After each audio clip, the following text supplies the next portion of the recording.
Keth Varos had worked the sensor station for 40 years. In all that time, he had never seen his screens lie to him. The equipment was perfect. The Velthrani had spent 10,000 years making it perfect.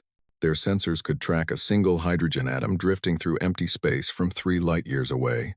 They could count the heartbeats of creatures on planets they had never visited. They could see everything. Until today. He sat in his chair aboard the observation platform and stared at his screens. His 4 eyes blinked in sequence, a nervous habit he had never been able to break. The screens showed empty space, black void with distant stars. Nothing unusual, nothing interesting, but through the observation window beside him, he could see the ships. They were massive. 12 vessels hung in space where his sensors insisted nothing existed. They were blocky and gray, covered in angles and flat surfaces that seemed designed by someone who had never heard of elegance. They looked like weapons given physical form. They looked dangerous, and his equipment could not see them. "Run the diagnostic again," said Fleet Commander Yeth Sorai. She stood behind him, her tall frame casting a shadow across his workstation. Her voice was calm, but Keth Varos had served under her long enough to hear the tension beneath the surface. "I have run it 17 times, Commander," he replied. "The equipment is functioning perfectly. There is nothing wrong with our sensors." "Then explain what I am seeing through that window." Keth Varos could not explain it. He had tried. He had run every test he knew. He had checked every system 3 times over. The sensors were working exactly as they should. They simply could not detect the ships that were clearly, obviously, undeniably present. The human ships.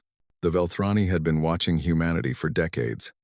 They had observed the young species stumbling through their first experiments with space travel. They had laughed at the crude rockets and clumsy vessels.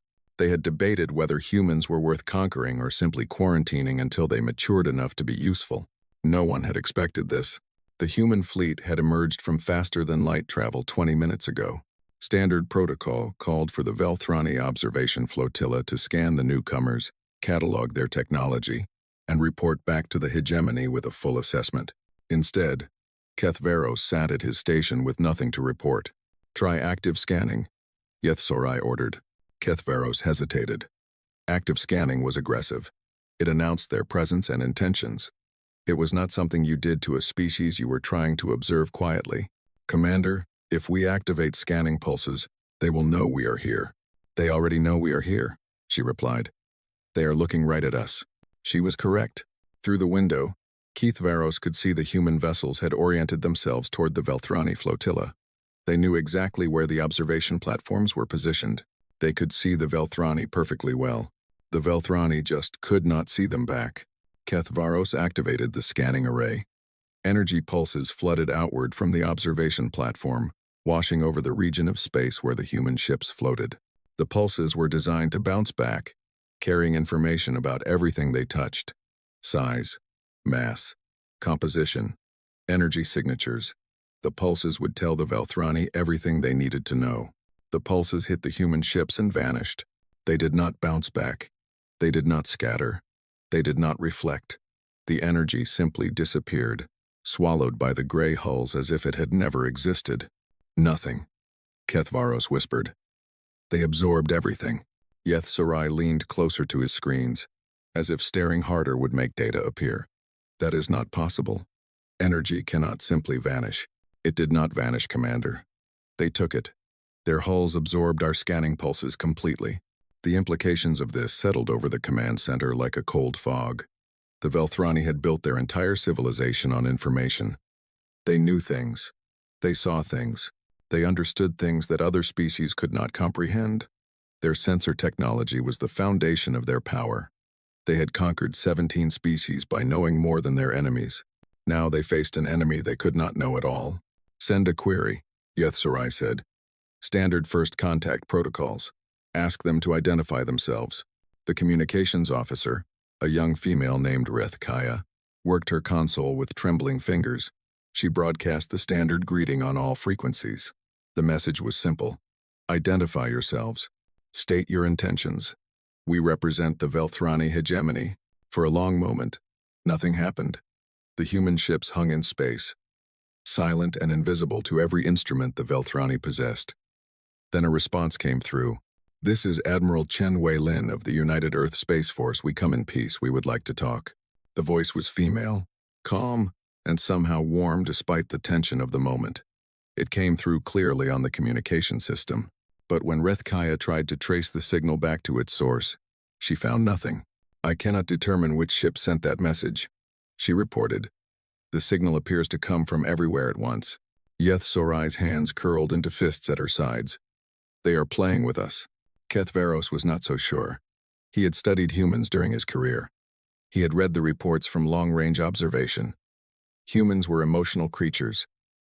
Prone to sentiment and attachment, they formed bonds with other species, even with animals and machines. They were not known for cruelty or games, but they were also survivors. They came from a world that tried to kill them constantly. Their planet was covered in predators, poisons, and disasters. They had evolved to endure, to adapt, to overcome. Perhaps this invisibility was simply another survival mechanism. Commander, he said carefully, I do not believe they are playing with us. I believe they genuinely cannot be detected by our equipment. This may be how their ships are designed. Designed to be invisible? For what purpose? Protection, perhaps. Their species developed in a hostile environment. Perhaps they learned to hide from threats rather than confront them directly. Yeth Sorai considered this. She did not like it. The Velthrani way was to know everything about a potential enemy before engaging. They gathered information, analyzed weaknesses, and struck with precision. Fighting an enemy you could not see was not fighting at all. It was stumbling in the dark. Open a channel, she ordered. I will speak with this Admiral Chen directly. Rethkaya established the connection. Yeth Sorai stepped forward, straightening her uniform in a gesture of dignity she did not entirely feel. Admiral Chen, this is Fleet Commander Yeth Sorai of the Velthrani hegemony. Your vessels have entered space under our observation. Standard protocol requires that you submit to scanning and identification. The response came quickly. Fleet Commander, we are happy to identify ourselves. I have already given you my name and our organization. What else would you like to know? We require sensor data on your vessels. Composition, armaments, crew complement, standard information for all ships entering hegemony-monitored space. There was a pause. When Admiral Chen spoke again, her voice carried a hint of amusement. I understand your request, Fleet Commander. However, I should tell you that our ships are not designed to be scanned. The technology that makes us invisible to your sensors is not something we can simply turn off. It is built into the structure of our vessels. Yeth Sorai felt her jaw tighten. You are telling me you cannot allow us to see your ships? I am telling you that you are already seeing our ships. You are looking at them right now through your windows. What you cannot do is detect them with your instruments. That is a limitation of your technology, not ours. The words were polite, but the message beneath them was clear. The humans were not hiding because they were afraid. They were invisible because they had chosen to be invisible, and they did not need Velthrani permission or cooperation. Around the command center, officers exchanged worried glances. This was not how first contact was supposed to work. The Velthrani were supposed to be the superior party. They were supposed to hold all the information, all the power, all the control. Instead, they were blind and helpless while human warships floated just beyond their reach. What are your intentions? Yeth Sorai demanded. Why have you come to this region? We are exploring, Admiral Chen replied.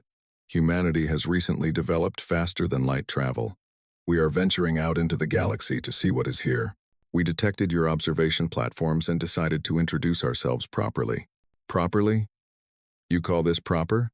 You arrive with warships that cannot be scanned and expect us to believe you come in peace? Another pause. When Chen spoke again, her voice was softer. Fleet Commander, I understand this is difficult for you. Your species values information above all else. We know this. We have studied you just as you have studied us. Kethvaros felt a chill run down his spine.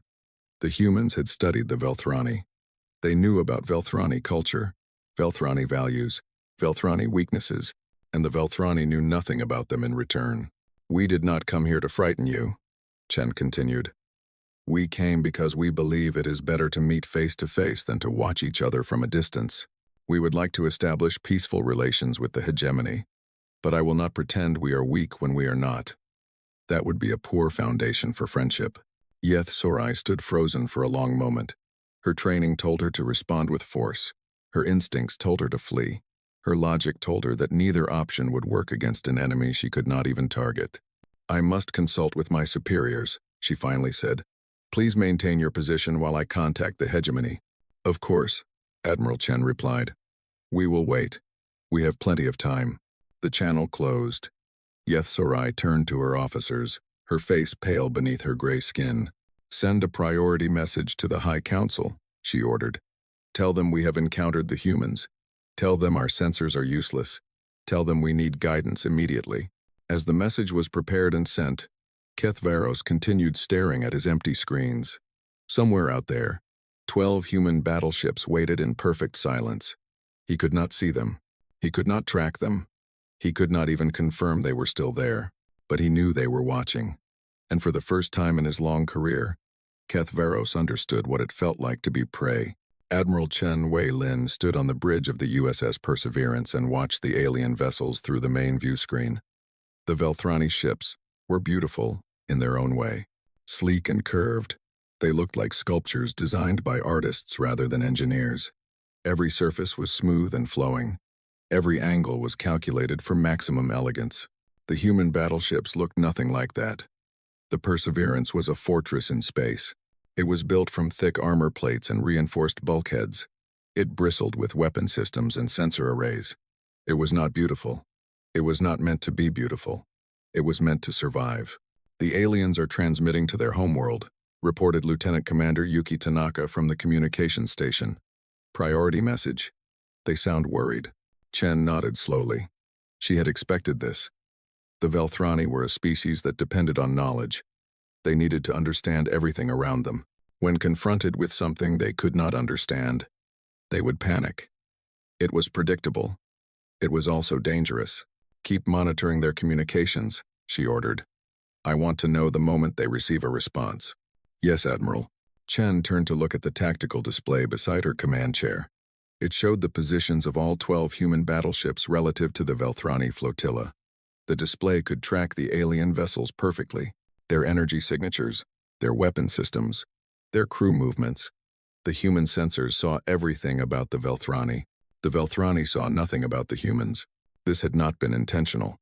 When humanity first developed faster than light travel, they faced a serious problem. Space was full of radiation. Cosmic rays, solar winds, and high-energy particles could destroy sensitive equipment and kill unprotected crew members. The early colony ships needed protection. The solution was a special hull material that absorbed all forms of electromagnetic radiation.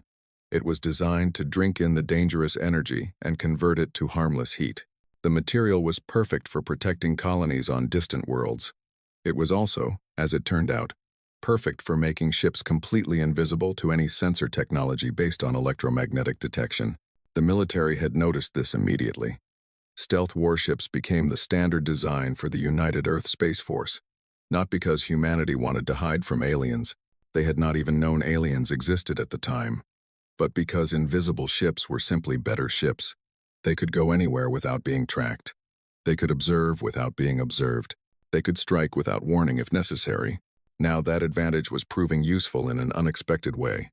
"Admiral," said Captain Marcus Webb, her second in command, "the Velthrani fleet is powering up weapons." Chen looked at the tactical display. He was right. Energy readings on the Velthrani vessels were spiking. Their weapons systems were coming online. "They cannot target us," she said calmly.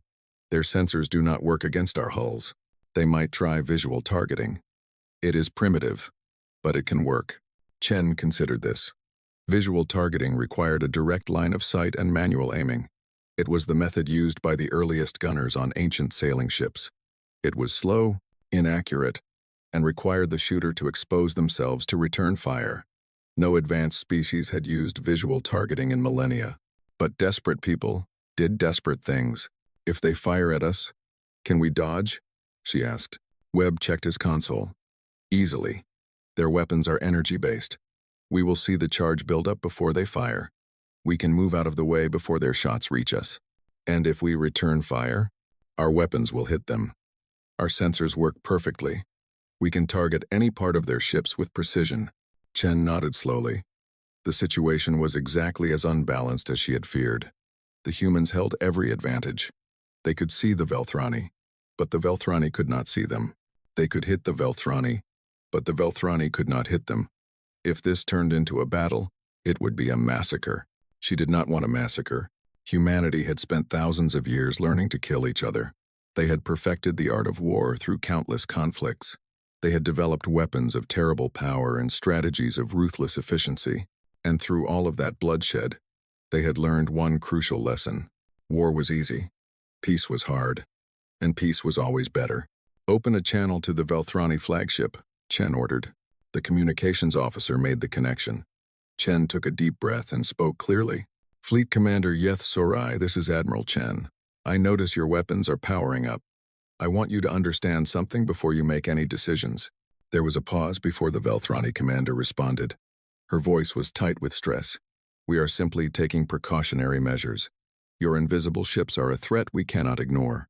I understand your concern, but I want to be clear about what will happen if you fire on us. Your weapons cannot track our vessels. Your shots will miss. Our weapons can track your vessels perfectly. Our shots will not miss. If you start a fight, you will lose it. Quickly and completely."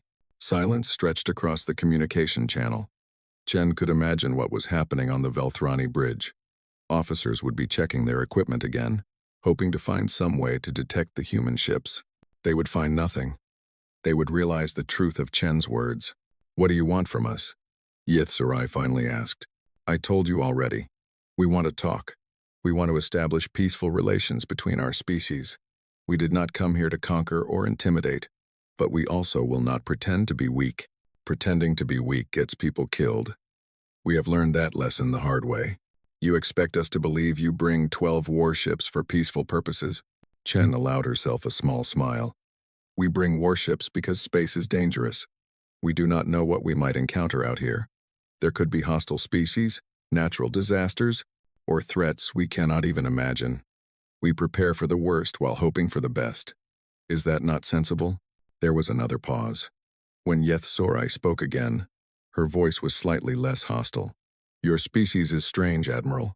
You claim to want peace while bristling with weapons. You claim to be friendly while making yourselves impossible to detect. How are we supposed to trust you? Trust is built over time, Fleet Commander. It cannot be created in a single conversation. All I can offer you today is honesty. We are here. We are real. We are capable of great destruction, but we prefer creation. Judge us by our actions, not our capabilities." Captain Webb leaned close to Chen and spoke quietly. "Admiral, I am detecting movement in the Velthrani formation. Several of their smaller vessels are repositioning." Chen glanced at the tactical display. The Velthrani were spreading out, trying to surround the human fleet. It was a standard encirclement maneuver. It was also completely useless against ships that could not be tracked, but it showed that Yeth Sarai was still thinking in terms of conflict rather than cooperation. "Fleet Commander," Chen said, "I see your ships moving to encircle us. I want to offer you a gesture of good faith. I am going to order one of our battleships to deactivate its stealth systems. You will be able to see it fully on your sensors. Consider it a gift of trust." She heard a sharp intake of breath from the Velthrani side. "You would do this?" "I would. But understand what it means. We are choosing to let you see one ship. The other 11 will remain invisible. We are showing you what we could show you if we wanted to. We are also showing you that we do not have to." Chen turned to Webb. "Signal the reconciliation. Tell Captain Torres to drop stealth." Webb relayed the order.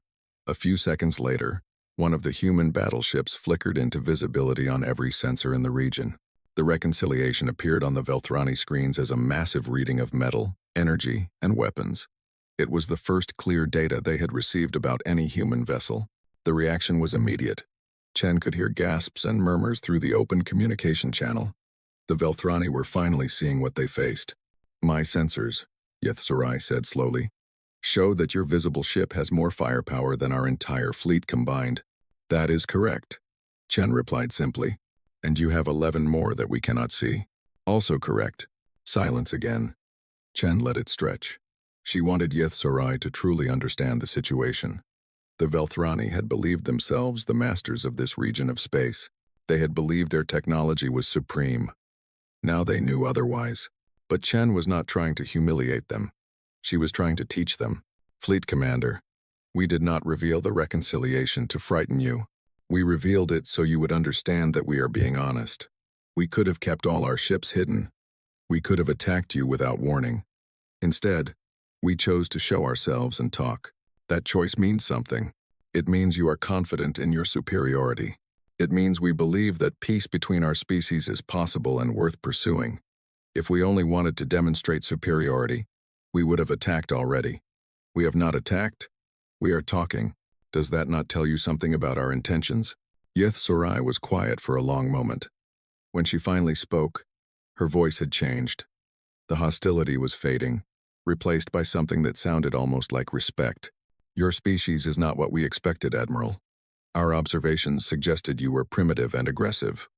We thought you would be easy to manage. Chen laughed softly. We get that a lot. Other species often underestimate us. They see our short lifespans and our small bodies and assume we are weak. They do not understand that we evolved on a world that tried to kill us every day. We are survivors, Fleet Commander. We are very, very good at surviving. I am beginning to understand that. Good. Then perhaps we can begin talking about something more productive than weapons and sensors. I would like to discuss trade, cultural exchange, and mutual cooperation. Are you authorized to engage in such discussions? I am not, HFY admitted. I must defer to the High Council for matters of diplomacy. Then let us arrange a meeting with your High Council. We have time. We have patience. We are not going anywhere. Chen looked out at the stars through the view screen. Somewhere out there, the Velthrani homeworld was receiving reports about invisible human warships. Their leaders would be panicking. Their military would be scrambling. Their entire civilization would be questioning everything they thought they knew. It was a difficult moment for them. But difficult moments often led to growth. Commander HFY, Chen said warmly. I believe this is the beginning of an interesting relationship. I look forward to seeing where it leads. The Velthrani commander's response was cautious but genuine. As do I, Admiral. As do I. Behind Chen, the bridge crew exchanged relieved glances. The first hurdle had been cleared. The Velthrani had not attacked. They were listening. They were learning. Now came the harder work of building actual trust. Chen knew it would take time. But humanity had waited millions of years to reach the stars. They could wait a little longer to make friends among them. The news spread across the Velthrani hegemony like fire through dry grass. Within hours of the first contact, every world in the Empire knew about the ghost ships, the invisible human warships that could not be detected, the massive vessels that swallowed sensor pulses and gave nothing back, the fleet that could see everything while remaining unseen. The reaction was chaos. High Counselor Veth Prime sat in the Grand Chamber at the heart of the Velthrani homeworld and listened to his advisors argue. They had been arguing for 6 hours without reaching any conclusion. Some wanted war. Some wanted surrender. Some wanted to pretend the whole thing was not happening. None of them knew what to do. We must strike first, shouted Military Commander Kethtal. He was an old warrior with scars across his face from battles fought long ago. If we wait, the humans will attack when we are unprepared. We must hit them before they hit us. Hit them with what? Demanded Science Advisor Reith Voss. Our weapons cannot target their ships. We would be firing blindly at enemies we cannot see. We would waste our ammunition and reveal our positions while accomplishing nothing. Then we develop new sensors. We find a way to detect them. That could take years, decades, perhaps centuries. Their stealth technology is based on principles we do not fully understand. We cannot counter something we do not understand. Veth Prime raised a hand for silence. The arguing stopped. Every eye in the chamber turned to the High Counselor. Tell me about the ship they revealed, he said quietly. The one they allowed us to see. Kethtal pulled up the data on the central display. The image of the USS Reconciliation appeared, a massive gray fortress covered in weapons and armor. The statistics scrolled beside it. Size, mass, estimated firepower, crew complement. Every detail the Velthrani sensors had managed to gather in the brief window of visibility. It is a battleship of immense power, Kethtal admitted reluctantly. Our entire observation fleet could not match it in direct combat, and this is apparently only one of 12, 11 of which we cannot detect at all, Reith Voss added. Veth Prime studied the image carefully. The human ship was ugly by Velthrani standards. It had no elegance, no artistry, no beauty. It was purely functional. Every piece of it was designed for a single purpose: survival. They showed us this ship on purpose, Veth Prime said slowly. They wanted us to see it. Why? To intimidate us, Keith Tal growled. To make us afraid. Perhaps. But the human admiral claimed it was a gesture of good faith. She said they were choosing to be visible. A lie. No one reveals their capabilities to a potential enemy. Unless, Rethvos interjected, they want to avoid becoming enemies in the first place. The chamber fell silent again. Everyone understood what the science advisor was suggesting. If the humans truly wanted war, they would not have revealed anything. They would have attacked without warning, using their invisibility to destroy the Velthrani fleet before a single shot could be returned. Instead, they had announced themselves, initiated communication, and offered to talk. It was not the behavior of conquerors, it was the behavior of diplomats. We have always dealt with other species from a position of knowledge, Veth Prime said. We study them before contact. We understand their weaknesses. We control every interaction. Now we face a species we cannot study. We cannot understand their weaknesses because we cannot even see their ships. How do we proceed? We could agree to talks, suggested Elder Methsora, an ancient female who had served on the council for longer than anyone could remember. The humans have requested diplomatic negotiations.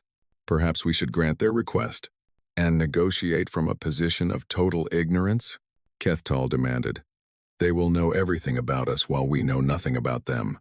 They will manipulate every discussion to their advantage. They already hold every advantage, Methsora replied calmly. Refusing to talk will not change that. At least in negotiations, we can learn something about them. Their values, their goals, their culture. Information we cannot gain through sensors, we might gain through conversation. Veth Prime nodded slowly. The elder made a good point.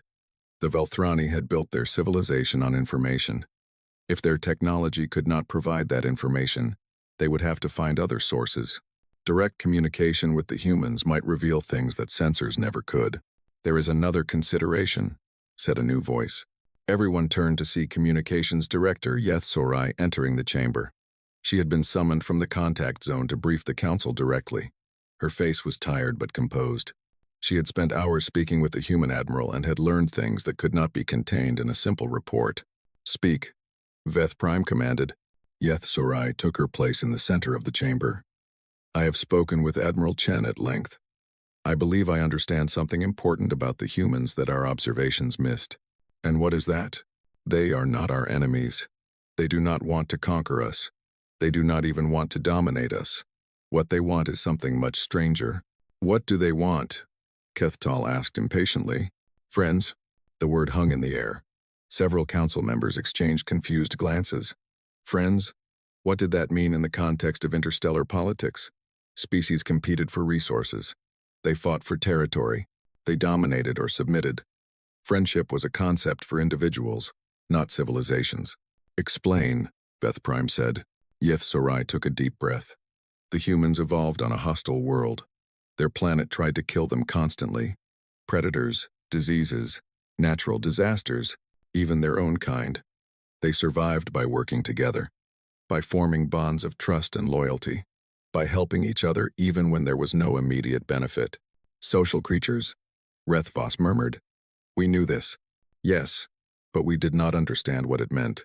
To humans, relationships are not just useful, they are essential. They form connections with everything around them. Other humans, other species, even machines and pets. They invest emotional energy in these connections. They protect them. They sacrifice for them.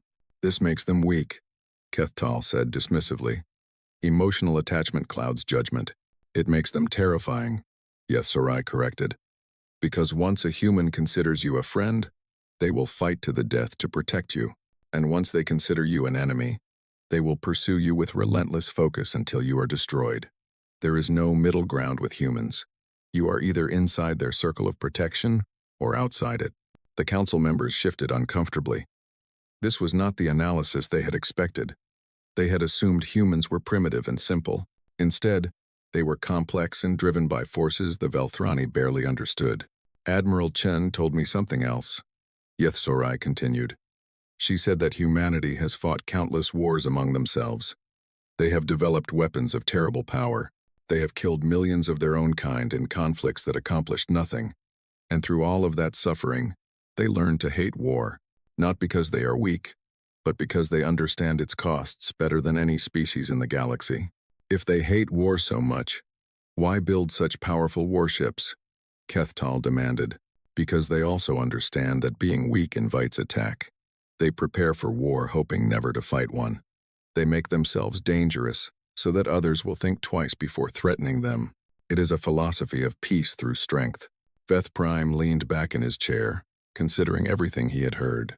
The humans were not what he had expected. They were neither simple predators nor helpless prey. They were something more complex, more interesting, more dangerous, and they were offering friendship. If we agree to negotiations, he said carefully, what do the humans want from us? Trade, Yethsorai replied. Cultural exchange, scientific cooperation. They want access to our knowledge and technology. In return, they offer access to theirs, including their stealth technology. I did not ask specifically, but Admiral Chen indicated that humans share technology freely with their friends. It is part of how they build those connections. Kethtal laughed bitterly. So if we become their friends, they will teach us how to become invisible like them? This sounds like a trap. Or an opportunity, Methsora countered. If we refuse friendship, we remain blind and vulnerable. If we accept it, we gain allies with technology we cannot match. The choice seems obvious. The choice is between submission and independence. The choice is between pride and survival. I choose survival. The argument continued, but Veth Prime was no longer listening. He was thinking about what Yethsorai had said. The humans wanted friends. They wanted allies. They wanted connections. The Velthrani had spent 10,000 years conquering and controlling. They had never considered that there might be another way. That cooperation might yield more than domination. That friendship might be worth more than subjugation. Perhaps it was time to learn. Enough, Veth Prime said firmly. The chamber fell silent. We will accept the human offer of negotiations. We will send a diplomatic delegation to meet with their representatives. We will listen to their proposals and consider their terms. And if their terms are unacceptable, Kethtal asked, then we will refuse them and face the consequences. But we will not reject friendship before it is offered. That would be foolish. And whatever else the Velthrani are, we are not fools. He stood, signaling the end of the session. Prepare the delegation. Choose our best diplomats and our most open minds. The future of our civilization may depend on what happens next. As the council members filed out of the chamber, Yethsorai remained behind. She had one more piece of information to share with the High Counselor, something that had frightened her more than anything else she had learned. There is one more thing, she said quietly. I did not mention it before the full council. Veth Prime raised an eyebrow. What is it? During our conversations, I received reports from other sectors. 3 other Velthrani fleets have encountered human vessels. Different ships, different locations.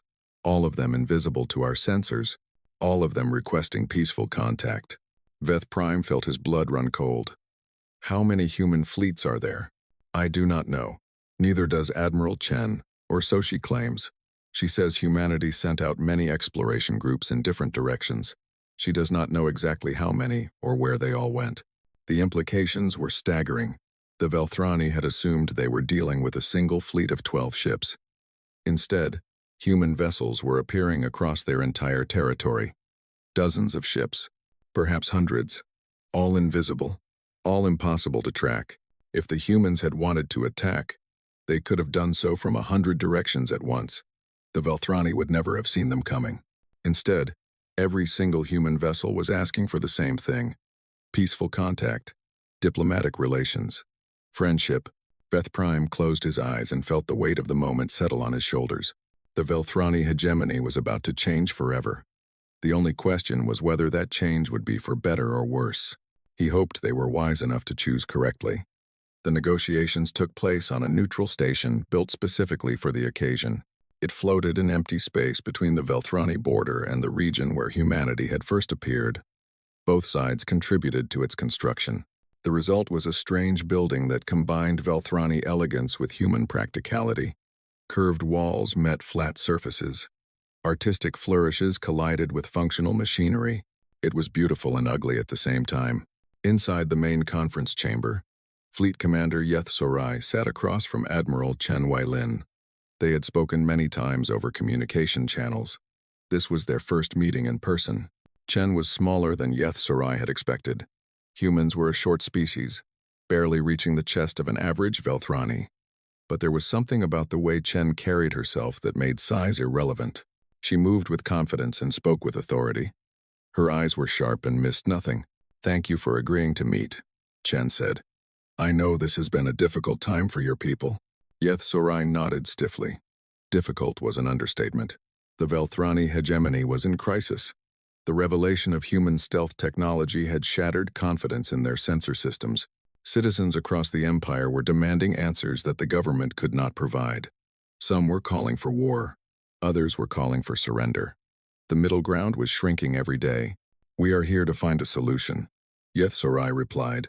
"Our High Council has authorized me to discuss terms for a formal relationship between our species. That is good news. What does your council have in mind?" Yeth Sorai hesitated. The truth was that the council had no clear plan. They had sent her to learn more about humanity and to buy time while they figured out what to do. But she could not admit that. It would make the Velthrani look weak. "We are prepared to discuss trade agreements," she said carefully. "Exchange of non-military technology, cultural and scientific cooperation, the standard framework for relations between civilized species." Chen nodded. "Those are reasonable starting points. We would welcome trade with the hegemony. Your technology is sophisticated, and your scientific knowledge is extensive. We have much to learn from each other. And what do humans offer in return? Many things. Medical advances from our centuries of research into disease and injury, agricultural techniques for growing food in difficult environments, engineering methods for building in hostile conditions. Our species spent a long time learning to survive on a dangerous world. That knowledge has value." Yeth Sorai considered this. Human medicine and agriculture were not strategic threats. They could be accepted without risk. But she knew that was not what really mattered. The elephant in the room was the stealth technology, the invisible ships, the thing that kept Velthrani leaders awake at night. "Admiral Chen," she said slowly, "I must ask you directly. Your stealth technology, the systems that make your ships invisible to our sensors, are you willing to share this with us?" Chen's expression did not change, but something shifted in her eyes. "That is a complicated question, Commander. It seems simple to me. Either you share it, or you do not. The technology itself is not complicated. It is based on a special material that absorbs electromagnetic radiation. We developed it to protect our ships from cosmic hazards.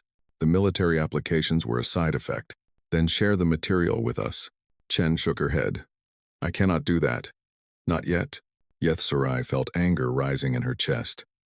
"You speak of friendship and cooperation, but you refuse to give us the one thing that would make us equals. How is this different from domination?" "It is very different," Chen replied calmly. "Domination means using our advantage to control you. We are not doing that. We are not threatening you. We are not demanding submission. We are simply not sharing one particular technology. Because you want to maintain superiority over us. Because trust must be earned, Commander. And we have known each other for less than a month." Chen leaned forward, her expression serious. "Let me explain something about humanity. We have been betrayed many times throughout our history. By our own kind, mostly. We have learned to be careful about who we trust. Your species has spent centuries conquering others. You have dominated 17 civilizations and absorbed them into your hegemony. Why would we give you the tools to become invisible when you might use them against us?" Yeth Sorai opened her mouth to protest, then closed it. Chen had a point. The Velthrani had a history of conquest. They had taken what they wanted from weaker species and justified it as bringing order to chaos. Why would humanity trust them? "What would it take?" she asked quietly. "What would it take to earn your trust?" Chen smiled. It was a warm expression, genuine and kind. "Time, cooperation, proof that you mean what you say. Start with trade and cultural exchange. Show us that you can work with another species as equals rather than masters. Build a track record of good faith. Eventually, the trust will follow. And then you will share the stealth technology? Eventually. Yes. If our friendship proves genuine, humanity does not hoard its gifts forever. We share everything with those we trust. But trust is not given freely. It must be built. HFY sat back in her chair, thinking. This was not the answer she had hoped for. The council wanted immediate results. They wanted the stealth technology now, today, before the political situation became worse. But Chen was offering something different, something slower and harder but perhaps more valuable. A real relationship, not based on power or fear, but on genuine connection. I must consult with my council, HFY said. This is not the agreement they expected. I understand. Take whatever time you need. We are not going anywhere. The negotiations continued for several more hours, covering smaller issues. Trade routes, cultural exchanges, scientific partnerships. By the time they finished, a basic framework had been established. It was not everything either side wanted, but it was a start. As HFY prepared to leave, Chen stopped her with a hand on her arm. The touch was unexpected. Velthrani did not touch strangers, but humans apparently did. Commander, Chen said, I want you to understand something. We genuinely want this to work. We have spent our entire existence alone on our planet, fighting each other because there was no one else. Now we have reached the stars and found other minds, other civilizations. This is everything we ever dreamed of. We do not want to waste it on war and conquest. HFY looked into the humans' eyes. They were strange eyes, with white surrounding the colored portion. They were also honest eyes. Whatever else Admiral Chen might be, she was not lying. You truly want peace, HFY said. It was not a question. More than anything, we have had enough of fighting. We want to build something better, even with species that have been your enemies, especially with them. The best friendships often come from the strangest beginnings. Your people and mine started poorly. But that does not mean we cannot become something wonderful together. HFY felt something shift inside her. For weeks, she had been afraid of the humans, their invisible ships, their mysterious technology, their unknown intentions. Now, standing face to face with their leader, she realized the fear had been misplaced. The humans were not monsters. They were survivors. Just like the Velthrani, they had clawed their way up from nothing and reached for the stars. They had different methods and different values, but the core drive was the same. The desire to live, the desire to grow, the desire to find meaning in an uncaring universe. Perhaps they were not so different after all. I will speak to my council, HFY said. I will recommend that we accept your terms. Trade first, trust later. It is slower than we would like, but it may be wiser. That is all I ask. Chen released her arm and stepped back. One more thing. I want you to visit our flagship before you leave. I want you to see who we really are, not just what our ships can do. Will you come? It was an unusual request. Visiting an enemy vessel was a risk, but HFY was tired of treating the humans as enemies. She wanted to understand them. She wanted to know if Chen's words were true. I will come, she said. An hour later, HFY walked through the corridors of the USS Perseverance. The ship was exactly as she had expected in some ways. Functional, military, designed for combat, but it was also full of surprises. There were plants growing in containers along the walls. Real plants, not decorations. They produced oxygen and purified the air, but they also added color and life to the gray corridors. There were pictures on the walls, images of Earth and human families, landscapes and animals and cities. Each crew member seemed to have personal items in their workspace. Photographs, artwork, small objects that had no practical purpose but clearly meant something to their owners. There were pets, actual living creatures that served no military function. A cat sleeping on a console, a small dog following a crew member down a hallway, birds in a common area, singing songs that echoed through the metal corridors. The humans had filled their warship with life, with personality, with love. Chen walked beside her, pointing out features and answering questions. Our ships are more than weapons, she explained. They are homes. Some crew members spend years aboard. We want them to be happy. Unhappy soldiers make poor fighters. This is very different from Velthrani vessels, Yeth Sorai admitted. Our military ships are purely functional, no personal items, no distractions. And how do your soldiers feel about that? Yeth Sorai considered the question. They endure. It is their duty. Our soldiers also have duties. But we believe duty is easier to fulfill when you have something worth fighting for.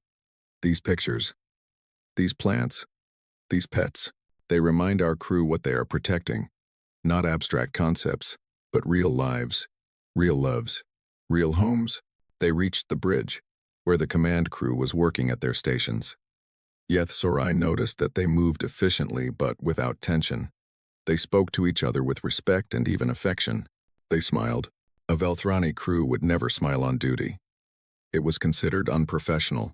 Your people are happy, Yeth Sorai observed. Most of them, most of the time. We try to make it so. Why does it matter? Chen stopped and turned to face her directly. Because happy people are creative. They solve problems. They take risks. They bond with each other and work together. Fear and discipline can make soldiers who follow orders. But love and purpose make soldiers who achieve the impossible. She gestured around the bridge. Every person here chose to be here. They believe in our mission. They trust each other. That is why we are strong. Not because of our technology, but because of our people. Yeth Sorai looked around the room with new eyes.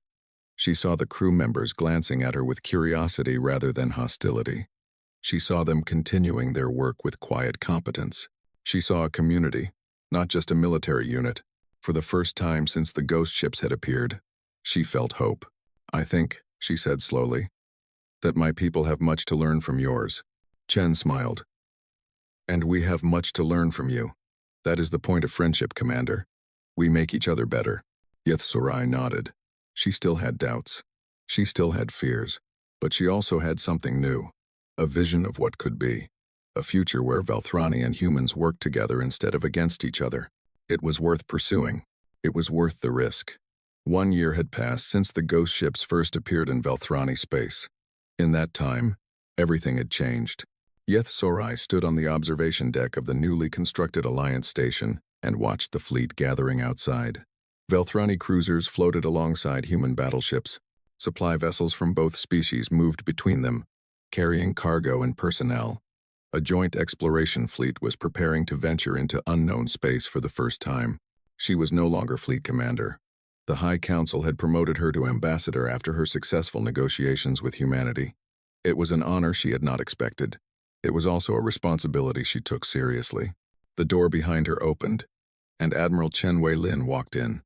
She had also been promoted. She now served as the human liaison to the Velthrani hegemony, a position that kept her busy traveling between worlds and managing the growing relationship between the two species. Ambassador, Chen said warmly. Watching the fleet? It is impressive, Yeth Sorai admitted. A year ago I would not have believed this was possible. Neither would I. Our species have come a long way in a short time. They stood together in comfortable silence, watching the ships move through the void. The human vessels were still invisible to Velthrani sensors. They appeared as blank spots in the data, holes in the fabric of detection. But they were no longer frightening. They were familiar. They were allies. I received word from the High Council this morning, Yeth Sorai said. They have approved the technology exchange. Chen raised an eyebrow. The stealth technology? Yes. Your government agreed to share it last month. Now my government has agreed to accept it.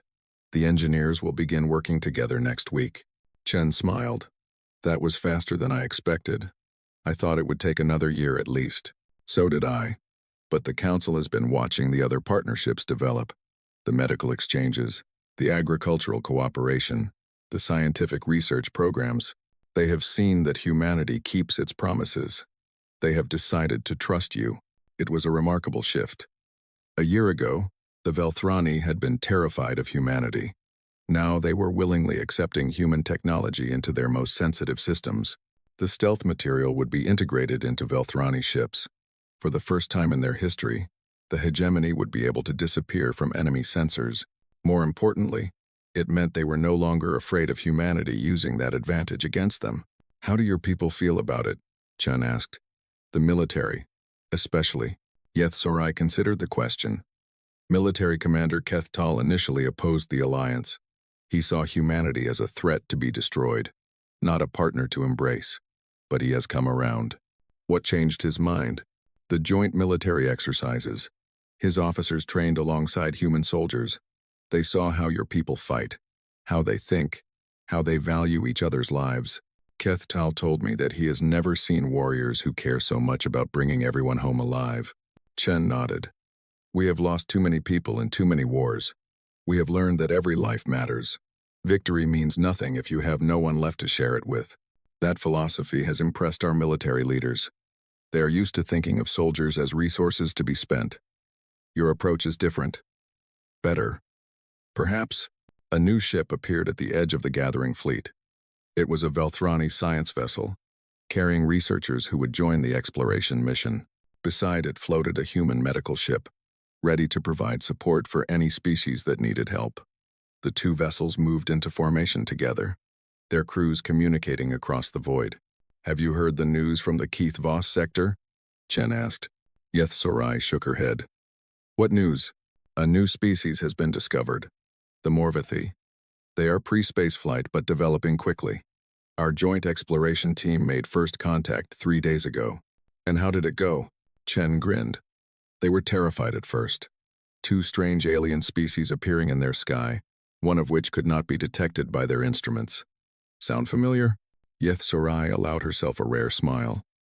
Very familiar, but then we did something interesting. We let them see us working together. Velthrani and humans cooperating as equals, sharing knowledge, respecting each other. It confused them at first. Then it inspired them. They expected us to be enemies. They expected the universe to be hostile, full of predators and conquerors. Instead, they found partners. They found proof that cooperation is possible even between very different species. They asked to learn more about our alliance. Yeth Sorai turned to face Chen directly. Do you think they will join us someday? I think they might, and I think they will not be the last. The galaxy is vast. Admiral, there are countless species out there waiting to be discovered. Some will be hostile, some will be afraid, but some will be ready for friendship. Our job is to show them that friendship is possible. It was a grand vision, a galaxy united not by conquest but by cooperation, not by fear but by trust. It sounded impossible when stated plainly, but Yeth Sorai had seen impossible things happen in the past year. She had watched her own people transform from suspicious observers to genuine allies. She had seen walls fall and bridges rise. Perhaps the impossible was simply the possible that had not been tried yet. There is something I have wanted to ask you, Yeth Sorai said. Since our first meeting. Ask. When you revealed the reconciliation to us. When you showed us that one ship while keeping 11 hidden. Why did you choose that moment? Why not stay invisible until you were certain of our intentions? Chen was quiet for a long moment, her eyes distant with memory. Because I wanted you to understand something important about humanity. What? That we choose our actions. We are not invisible because we cannot be seen. We are invisible because we choose to be. And when we reveal ourselves, it is because we choose that too. Every decision we make is deliberate. Every gift we give is intentional. She turned to face Yeth Sorai fully. I showed you the reconciliation because I wanted you to know that we could have stayed hidden forever. We could have watched you, manipulated you, perhaps destroyed you without you ever knowing we were there. Instead, we chose to step out of the shadows and shake your hand. That choice defines who we are. Yeth Sorai understood now what she had not grasped before. The humans had never been conquerors in hiding. They had been potential friends waiting to see if friendship was possible. Their invisibility was not a weapon, it was a test. A way to see how the Velthrani would react to equals rather than subordinates. And the Velthrani had passed the test. Barely, and not without struggle. But they had passed. Thank you, Yeth Sorai said, for giving us the chance to be better than we were. Thank you for taking that chance, Chen replied. It would have been easy to refuse, to attack out of fear, or retreat out of pride. Your people chose a harder path. That takes courage. The exploration fleet was almost assembled now, 50 vessels from both species, ready to venture into the unknown together. They would face dangers and discoveries that neither species could imagine. They would find new worlds and new civilizations. They would carry the message of the Alliance into the darkness of space, and perhaps, in time, they would build something that would outlast both their species, a community of minds reaching across the void, connected not by sensors or technology but by something more fundamental: trust, respect, friendship. Yeth-Sarai had spent her career watching the stars through sensor screens. She had cataloged distances and compositions and trajectories. She had believed that knowing everything about the universe was the same as understanding it. Now she understood that knowledge was only the beginning. The true measure of a civilization was not what it knew but how it used that knowledge. Not what it could see but what it chose to do with its sight. The humans had taught her that. A species that could hide from the entire galaxy had chosen instead to reach out in friendship. A species that could have conquered without opposition had chosen instead to share and cooperate. A species that could have been the ultimate predators had chosen instead to be partners. That choice made all the difference. "Admiral Chen," Yeth-Sarai said as the exploration fleet began to move toward the edge of known space. "I believe this is the beginning of something extraordinary." Chen smiled. "So do I, Ambassador, so do I." Together, they watched the fleet disappear into the stars. Human ships invisible but present, Velthrani ships visible and proud, both moving forward into an unknown future. Behind them, the sensor screens showed what they had always shown: data and readings and measurements. But Yeth-Sarai no longer trusted sensors alone. She had learned to trust something deeper: the character of allies, the value of friendship, the power of choice. The ghost ships had come out of the darkness and offered their hands in friendship. The Velthrani had been wise enough to take those hands. Now, together, they would see what the universe had in store. Whatever it was, they would face it as one.